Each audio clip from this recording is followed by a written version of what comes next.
আজি মহাপুৰুষ কৃষ্ণানন্দদেৱে প্ৰতিষ্ঠা কৰি থৈ যোৱা মাণিকপুৰ গোবিন্দ ভৱন গীতা সত্ৰৰ প্ৰতিষ্ঠা দিৱস।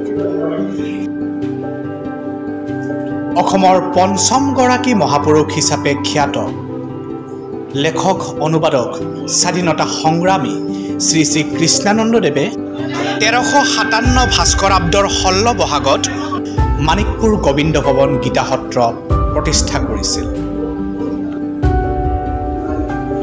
আজি প্ৰতিষ্ঠা দিৱস উপলক্ষে সত্ৰত অসম আৰু উত্তৰ-বংগৰ অগণন ভক্তৰ সমাগম হয়।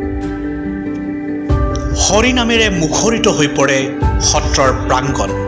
লগতে কৃষ্ণানন্দ সত্ৰ সমন্বয় সমিতিৰ বাৰ্ষিক সভাখন আজি মাণিকপুৰ গোবিন্দ ভৱন গীতা সত্ৰত অনুষ্ঠিত হয়। নমস্কাৰ, গুৰুজনাৰ প্ৰতিষ্ঠা দিৱস উপলক্ষে মই ধুবুৰীৰ পৰা সত্ৰত আহিছোঁ। প্ৰাৰ্থনাৰ পৰা আহিছোঁ উপলক্ষে মই বৈজামাৰীৰ পৰা হৰকুমাৰ চৌধুৰী ইয়াত আহি পাইছোঁ।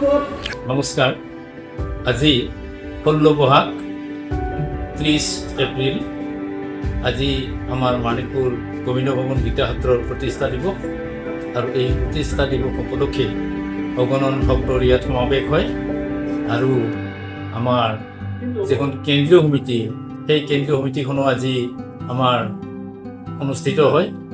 বৰ্তমানো আমাৰ কেন্দ্ৰীয় সমিতিখন চলি আছে আৰু আনহাতে ইয়াত নাম প্ৰসংগ আদি কৰা হ'ল আৰু আয়তীসকল আহি তেওঁলোকে নাম প্ৰসংগ কৰিলে। ইতিমধ্যে যিহেতু বহুত ভক্তৰ সমাগম হৈছে, তেওঁলোকক আমাৰ অন্নপ্ৰসাদ দি থকা হৈছে আৰু আনফালে আমাৰ কেন্দ্ৰীয় সমিতিখন চলি আছে।